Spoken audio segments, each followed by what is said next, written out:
Far, far away, beyond the seas you know, beyond mountains that sleep beneath white blankets, there is a land where time moves slowly, where the sky is gray for months, where the sun forgets to rise, and the air is so still, you can hear the snow breathe. This is the North. And here, once upon 1,000 winters ago, lived the Vikings, not the ones with axes raised, not the ones who sailed to faraway lands, but the quiet ones, the ones who stayed, the ones who waited, the ones who listened to the cold and learned from it. Winter was not an enemy, it was a guest, and every year, it came to stay. First, the light would fade, then, the frost would bloom across windows, then the snow would fall, soft and endless, until the world disappeared in white. But the Vikings did not fear it. They did not run, they welcomed it, because they knew that the coldest nights hold the warmest truths. Inside a small wooden house, built low to the ground, wrapped in earth and stone, a fire crackled softly. The roof was low, the walls were thick, there were no windows, just a small smoke hole above the fire. The air was warm, heavy with the smell of wood and soup. Children lay under fur, mothers stitched quietly, elders carved wood with slow, patient hands, and no one rushed, because in the heart of winter, there was nowhere to go, and nothing to do, except be. Time moved like a drifting snowflake, slow, silent, sacred. The fire, built from driftwood and dried pine, burned in a shallow stone circle at the center of the home. It never went out. Even as they slept, someone would rise to feed it. A father, a sister, a son. The flame was more than heat. It was memory. It was safety. It was the sun, borrowed and held close. The Vikings spoke little during winter. Words were saved, like honey in a jar, used carefully.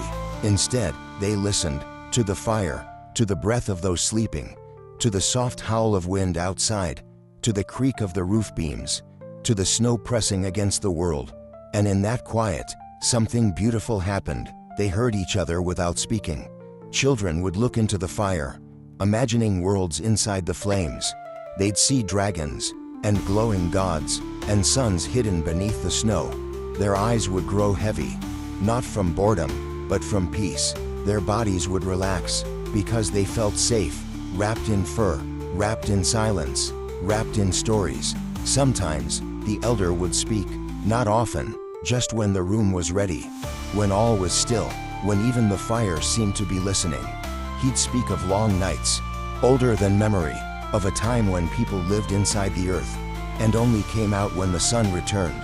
He'd speak of wolves with silver fur, who held the moon into the sky, of trees that whispered in dreams, of light that never truly left, only hid, waiting to be remembered. And the children would fall asleep with those stories in their bones. The Vikings didn't fight winter. They danced with it. They moved slowly, spoke softly, and breathed deeply. They cooked stew with root vegetables, berries dried from summer, bits of salted meat. Each meal was small, but it was sacred, not just for the body, but for the soul. The food was warm, and it reminded them that they were still alive, still together, still here. Outside, the snow covered the world. The trees bent under white weight. The rivers slept beneath thick ice. Even the animals curled in silence. But inside the longhouse, the world was different. It was slow, safe, still. Here, time belonged to the fire.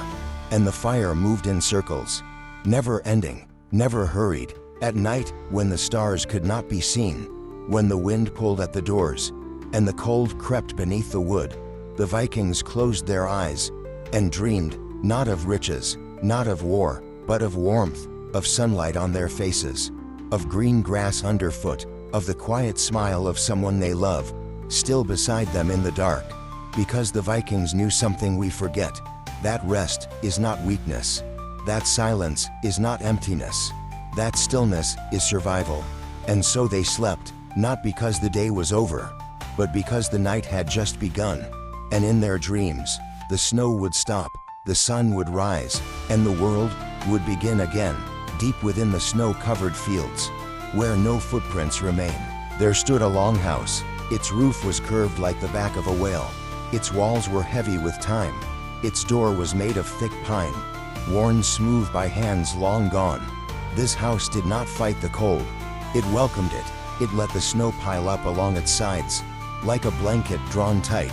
Inside was warmth, not the kind that burns, but the kind that glows softly and never fades. The longhouse was not just wood and earth. It was a story, a cradle of breath, a quiet heart that beat slowly, steadily, through the longest nights. Inside, the world was small, but full. There was a place for everything. The fire in the middle, low benches on the sides, hanging herbs above, furs draped like clouds over sleeping forms. Every corner had a memory, every log, a purpose. Children slept along one wall, their small bodies cocooned in wool and fur. Their breath rose in little puffs, dancing in the smoke above. Near the fire, a pot simmered slowly, stew thick with barley and winter root. Sometimes meat, sometimes not, but always warm, always enough. Each meal began with quiet, not silence from hunger, but silence from reverence, because food in winter was a gift bought with patience and shared with love. The mothers moved gently, their hands never stopped, mending seams, twisting rope, braiding hair, their eyes always watching, their hearts listening. The fathers carved tools by firelight, repaired sleds, smooth axe handles. They didn't speak much, but their presence was a wall between the cold and the children. And the elders, they remembered, they held stories like blowing stones in their hands. And when the fire dimmed, they shared them. The longhouse was more than shelter. It was rhythm. It had its own heartbeat, its own breath, crackling fire, creaking beams, wind whispering at the edges. Even the floorboards knew how to sleep. They groaned softly under footsteps, then settled again, like old bones, satisfied. Above, herbs hung from beams, lavender, thyme, dry juniper. In spring, they brought scent. In winter, they brought memory, a hint of green, a whisper of summer, a promise the world would bloom again. Children played with carved wooden animals, bears, elk, seals, each with stories, each passed from hand to hand. They didn't need many toys. One piece of carved wood could be a whole world, if the firelight hit it just right. And always, the fire was the true center. It spoke in crackles and sighs. It needed tending, not just wood, but attention. Let it grow too wild, and it would smoke. Let it fade too low, and the cold would creep in. So each person, even the youngest, learned how to feed it, how to speak its language, how to bow their heads in thanks when it warmed their fingers. Sometimes, a single ember escaped the flame. It danced upward like a golden insect, then vanished into the dark.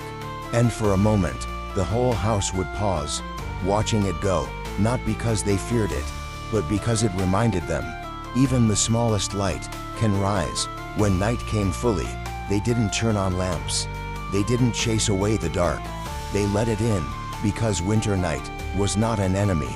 It was a place, a sacred one, and in that place, they dreamed. Some nights, the wind howled. It screamed across the roof, threw snow at the walls, tried to claw through the door, but the longhouse did not tremble. It knew the wind, had heard its songs for generations, and the people inside did not fear it. They just listened to the wind, listened to the fire, listened to each other, breathing. Sometimes the elder would speak, in a whisper meant only for the dark, and even those who were half asleep would still hear every word. He spoke of the old sun, the one that slept below the ice. He said it dreamed of flowers, and when the time was right, it would rise again, just like us, just like you. When the dark passes, when the cold ends, you will rise. That was the lesson the longhouse taught. Not how to fight, but how to wait, how to keep stillness alive, how to hold warmth in your breath, in your hands, in your stories. They didn't survive winter. They lived it. They let it shape them. Let it slow their hearts. Let it quiet their thoughts. And in that quiet, they grew stronger. That's how the longhouse breathed. Not in gasps, but in gentle, steady sighs. One night at a time. One log at a time. One story at a time. Until spring would come. Not all at once, but slowly, like waking from a deep sleep. And the door would open, and the air would smell like beginnings. There are nights that feel endless, nights when the moon doesn't rise, and the wind carries no voice, nights when the world seems paused, as if waiting for something forgotten. The Vikings knew these nights well.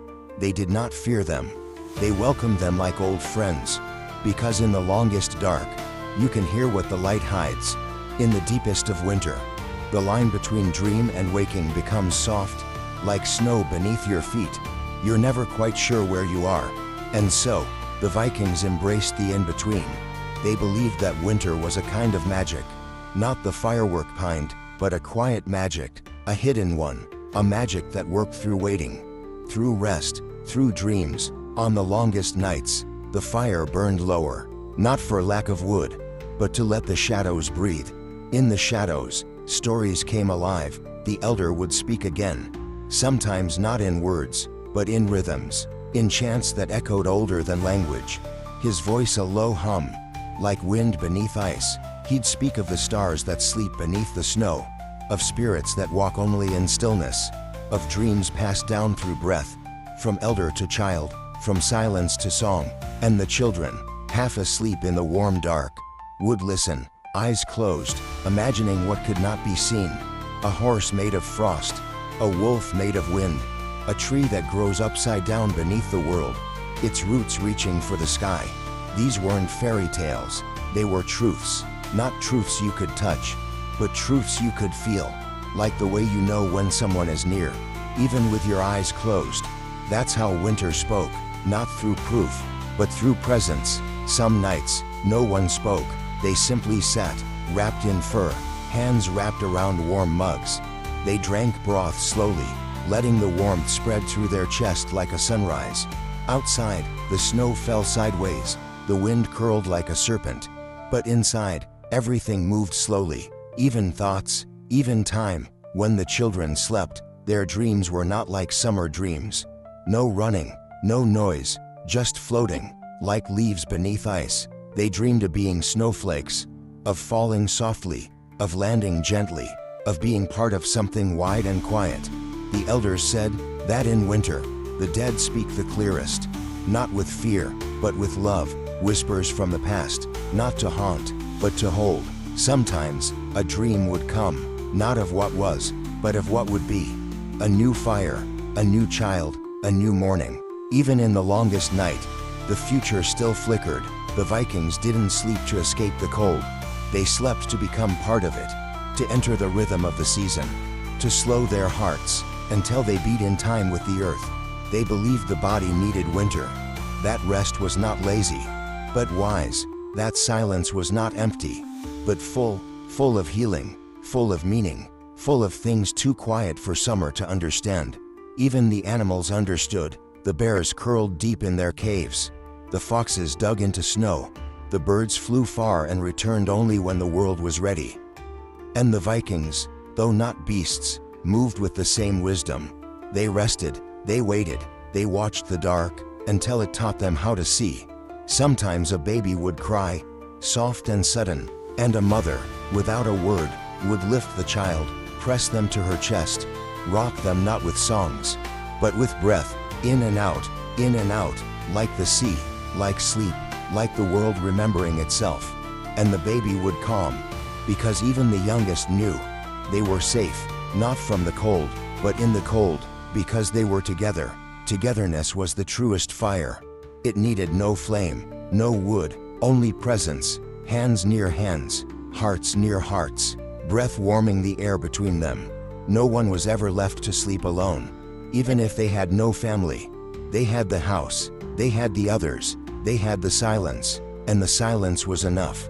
Outside, the world continued its frozen song. The trees creaked like ancient doors. The snow made no sound, but its weight could be felt in every breath. Inside, a single log popped in the fire.